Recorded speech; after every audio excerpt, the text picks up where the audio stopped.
Disebutkan di dalam hadis yang diriwayatkan oleh Al-Arba'ah, disahihkan hadis ini oleh Ibnu Huzaimah, bahwa Rasulullah SAW mengatakan, asbigil wudu wa khallil baina asabi' wa balik fil istinsyak illa antakuna shaima. Sempurnakanlah wudu dan bersihkan celah-celah di antara jari-jari. Jadi di dalam berwudu kita diperintahkan untuk membersihkan celah-celah di antara jari ini. Dan bersungguh-sungguhlah di dalam istinsyak, yaitu menghirup air ke dalam hidung. Illa antakuna shaiman, kecuali kamu dalam keadaan berpuasa. Kecuali kamu dalam keadaan berpuasa itu meniadakan kesungguh-sungguhan di dalam istinsak, bukan meniadakan istinsaknya. Jadi istinsaknya tetap dilakukan, hanya saja tidak perlu dengan hirupan yang dalam yang mengkhawatirkan bahwa air itu masuk ke dalam perut kita. Ya, jadi dihirup pelan-pelan saja dan itu tidak dipermasalahkan.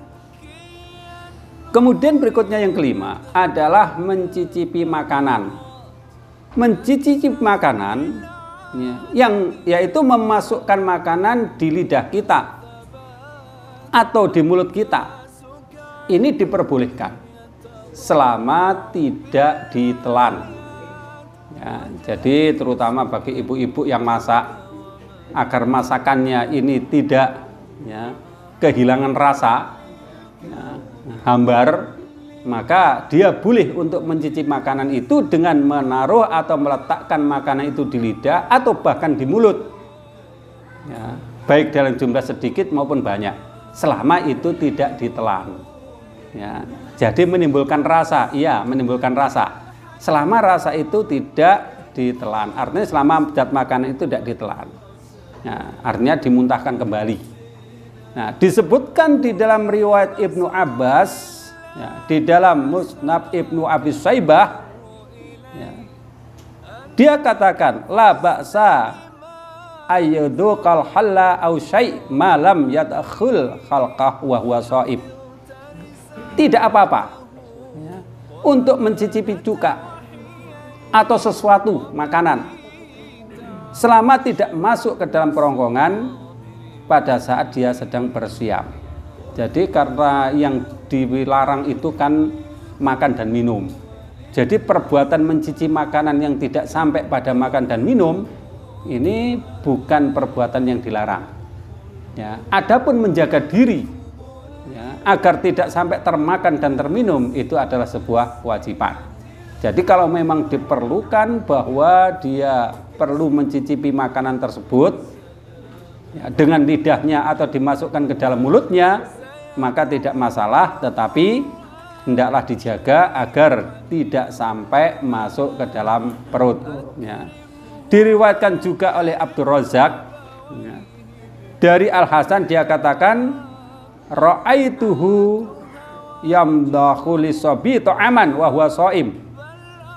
Aku melihat bahwa dia mengunyah makanan untuk bayinya sedangkan dia di dalam keadaan berpuasa. Jadi mengunyahkan makanan untuk bayi, mungkin makanan itu keras dikunyahkan untuk bayinya, maka itu juga tidak dilarang selama dia bisa menjaga agar makanan itu tidak masuk ke dalam perutnya. Nah, demikian juga misalnya hal-hal yang lain, misalnya kita bersikat gigi dengan menggunakan pasta gigi, atau mungkin mengobati mulut kita yang mungkin sedang sakit sariawan dengan menggunakan madu, tetapi kalau itu sampai tertelan, maka menjadi batal puasanya. Tetapi kalau tidak tertelan maka tidak masalah. Jadi memaknai kata makan dan minum yaitu sampai ditelan. Sehingga kalau tidak sampai ditelan, maka dia belum sampai pada kondisi makan dan minum. maka itu tidak membatalkan siamnya. Ya. Kemudian berikutnya yang keenam adalah berbekam atau hijamah. Berbekam ini adalah perbuatan mengeluarkan darah dari tubuh kita dengan makna berobat. Ya, ada jenis pengobatan yaitu dengan cara mengeluarkan darah dalam tubuh kita dengan cara dibekam. Maka berbekam ini ya, memang menimbulkan kelemahan. Kenapa? Karena keluarnya darah itu bisa jadi banyak dan akhirnya tubuh menjadi lemah. Ya. Sehingga pada dasarnya tidak ada masalah di dalam berbekam tersebut karena dia tidak ada hubungan dengan makan dan minum. Yang dimasalahkan ini adalah makan dan minum, dan berbekam itu tidak ada hubungan dengan makan dan minum. Adapun menyebabkan tubuh tersebut lemah, ini perkara yang lain yang tidak bisa otomatis disebut sebagai pembatal siam. Ya. Tetapi perlu dicegah kalau sampai menimbulkan lemah dan akhirnya tidak kuat untuk berpuasa. Maka perbuatan tersebut tidak membatalkan puasanya, tetapi perbuatan yang ya, mengarahkan kepada pembatalan puasa. Ya. Yaitu akhirnya dia tidak sanggup berpuasa, kemudian dia makan dan minum. Ya, karena kadang-kadang kalau darah yang keluar itu banyak, itu bisa jadi sampai pingsan. Ya, yang bisa jadi sampai pingsan kalau banyak yang keluar gitu. Ya, seperti dulu anak pernah juga dibekam, pertama kali dibekam itu yang keluar banyak, satu mangkok gitu. Ya, dan akhirnya pingsan itu. Ya, itu yang terjadi. Dan kalau saat puasa mungkin kondisi tubuh akan lemah. Maka berbekam ini hendaklah tidak dilakukan kalau itu menyebabkan lemahnya tubuh yang berakibat kepada batalnya siam. Tetapi kalau tidak ada kekhawatiran untuk itu, yaitu tubuh tersebut menjadi lemah tetapi tidak ada kekhawatiran sampai dia harus berbuka puasa, maka tidak masalah untuk dilakukan berbekam. Ya. Nah, baik. Nah, ini diantara perkara-perkara yang tidak membatalkan siam. Termasuk diantaranya yang ketujuh ini adalah semua perkara yang bersifat memasukkan sesuatu ke dalam tubuh kita selain yang dipahami dengan makan dan minum, ini juga tidak membatalkan siam, seperti injeksi atau suntik, ya, atau mengobati luka, atau perbuatan-perbuatan lain yang semacam itu, maka ini tidak bisa dianggap sebagai pembatal siam, karena perbuatan-perbuatan itu tidak identik dengan makan dan minum. Seperti halnya ketika kita menghirup bau-bauan yang harum, ya, misalnya kita menghirup asap dari makanan yang dibakar, mungkin sate, atau kita menghirup asap rokok pada saat kita sedang berada di depan orang atau di samping orang, asap rokoknya kita hirup juga, ya. Atau mungkin kita mencium bau wangi-wangian dari minyak wangi kita atau minyak wangi orang yang ada di dekat kita, atau semua yang diserupakan dengan itu, dan ini tidak bisa disamakan dengan makanan. Karena tidak bisa disamakan dengan makanan, maka perkara tersebut tidak membatalkan kepada siam. Ya. Baik, barangkali ada hal yang lain yang perlu ditanyakan, silakan.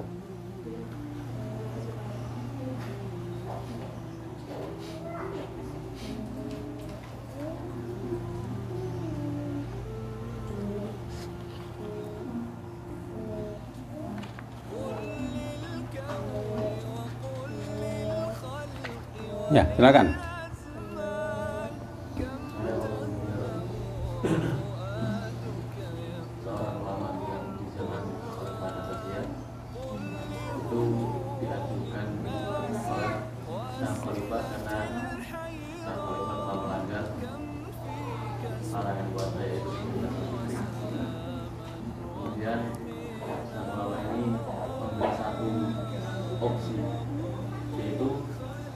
Puasa selama 2 bulan 10 kali pelanggaran. Nah, itu pertanyaan pertama, apakah ada kafarat seperti itu? Kemudian yang kedua, saat keluar dari sana, ulama ini ditanya oleh ulama temannya, kenapa hanya memberikan satu opsi, bahkan 3 opsi, yaitu memberikan 60 orang miskin makanan dan memberikan budak. Kemudian dijawab oleh ulama tersebut bahwa seorang sultan apabila disuruh memberikan budak atau memberikan makanan, maka setiap hari dia akan melanggar ini kayaknya. Nah, apakah boleh menerapkan hukum tersendiri bagi seorang yang punya pilihan tersendiri? Ya, baik. Ya, ini permasalahan fikih ya. Jadi makanya pelajaran usul fikih itu memang sangat penting bagi kita ya. Ya, pelajaran usul fikih sangat penting. Kenapa sangat penting? Gini ceritanya itu. Islam itu menyebarnya sangat cepat. Ya, dalam waktu 23 tahun penyebaran Islam itu luas, mencakup seluruh Jazirah Arab yang sekarang ini ada 7 negara itu. Kemudian juga Persia, kemudian Syam secara keseluruhan meliputi Palestina, kemudian Syria, Yordania, Beirut ya. Kemudian juga Mesir. Sehingga sahabat-sahabat saat itu menyebar ke daerah yang demikian luas tersebut. Dan selama mereka di Madinah bersama Nabi dan bersama sahabat-sahabat lain, tidak banyak masalah karena mereka tahu bahasa Arab sebagaimana bahasa keseharian mereka, yang juga digunakan Al-Quran, digunakan Nabi SAW. Mereka tahu makna ya, hakikat yang ada di dalam syariah tersebut ya. Dan mereka menghukumi dengan mudah. Di samping itu ada Nabi ya, yang bisa ditanya ketika mereka mengalami perselisihan atau mereka ya, tidak tahu hukumnya ya. Kemudian setelah Islam itu menyebar luas, maka mereka berinteraksi dengan manusia dengan latar belakang yang berbeda-beda ya, bahasa berbeda-beda, budaya berbeda-beda. Nah, dan akhirnya mau nggak mau pengaruh dari bahasa yang berbeda-beda, budaya berbeda-beda itu ya ada pada diri para ulama-ulama itu, sehingga ini menimbulkan banyak perbedaan-perbedaan mereka di dalam mengistinbati sebuah hukum. Nah, dari situlah akhirnya karena banyaknya metode cara, akhirnya oleh Syafi'i, nah, Syafi'i itu kira-kira meninggalnya tahun 202 kalau nggak salah, 202 Hijriah itu, membuat sebuah panduan kitab yang disebut dengan Arisalah ya, panduan kitab ya, panduan untuk menghukumi sesuatu ya, yang akhirnya menjadi dasar dari sebuah ilmu usul fikih itu ya. Jadi pada dasarnya ilmu tersebut adalah ilmu ya, untuk menuntun kepada orang yang beristihad, orang yang beristimbat agar dia tidak keluar dari ketentuan ya. Karena apa? Banyaknya pengaruh-pengaruh tadi, dia tetap berpedoman pada kaidah-kaidah tersebut. Nah, itu akhirnya berkembang terus seperti itu. Ini satu kasus ya. Kasus lain memang ada ya, kebolehan untuk berfatwa yang sesuai dengan kebutuhan. Kebutuhan artinya apa? Kebutuhan itu memang urgen untuk dilakukan. Seperti fatwa Umar bin Khattab membebaskan seorang pencuri ya, karena dia kelaparan. Di dalam Al-Quran nggak ada itu ya. Kalau dalam Al-Quran pencuri ya dipotong tangannya. Asyariku asyarikatu faqta'u aydiyahuma. Pencuri laki-laki, pencuri perempuan, maka potonglah tangan keduanya ya. Bahkan juga dicontohkan oleh Nabi sendiri. Nabi sendiri mencontohkan bahwa orang yang melanggar ya, siam Ramadan dengan hubungan suami istri tersebut malah nggak kena kafaroh. Justru mereka mendapatkan sekeranjang makanan. Nah, ini mestinya kan dia dapat kafaroh, tapi kebalikannya dia malah mendapatkan hadiah ya, mendapatkan sedekah. Nah, itulah inti dari hukum Islam tersebut. Memang bersifat ya, bisa bersifat kasuistik seperti itu. Ya, mestinya orang yang melanggar itu kan dapat hukuman, tapi ini malah dapat hukuman tapi dapat hadiah. Nah, jika di dalam kasus yang semacam itu maka diperbolehkan ulama membuat sebuah fatwa yang bersifat insidental atau kasuistik. Nah, seperti yang terjadi pada masa Mongol ya, di masa Saifuddin Qutuz ya. Para ulama bersepakat untuk menetapkan pajak bagi umat muslim. Karena pajak kan nggak boleh diperkenakan bagi umat muslim. Nah, di mana ketetapan pajak itu untuk menutupi kas negara yang sedang kosong. Karena kebutuhan perang yang banyak. Nah, ini kasus-kasus yang sifatnya kasus-kasuistik ya. Nah, kasus-kasus yang terjadi saat itu. Dan itu boleh diberikan fatwa-fatwa untuk mengatasi keadaan seperti itu. Nah, ulama yang memberi fatwa kepada khalifah tersebut yang telah melakukan pelanggaran bulan Ramadan dengan hubungan suami istri, kemudian dia fatwa bahwa dia harus berpuasa 2 bulan berturut-turut, maka itu tepat. Ya. Kenapa? Kalau dia disuruh atau diberi kafarah membebaskan budak, maka bagi khalifah yang kaya raya seperti itu, membebaskan budak bisa dilakukan tiap hari. Ya. Kalau hanya memberi 60 orang miskin makanan, dia bisa lakukan tiap hari. Yang tidak mampu dia lakukan agar dia tidak sampai melanggar syariat itu adalah puasa 2 bulan berturut-turut dan tidak memberi opsi lain. Nah, itu ya yang tepat ya. Supaya apa? Supaya syariat terjaga, hukum terjaga. Ya. Jadi ini fatwa yang benar seperti itu. Ya.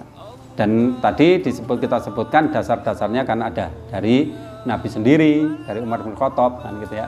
Baik.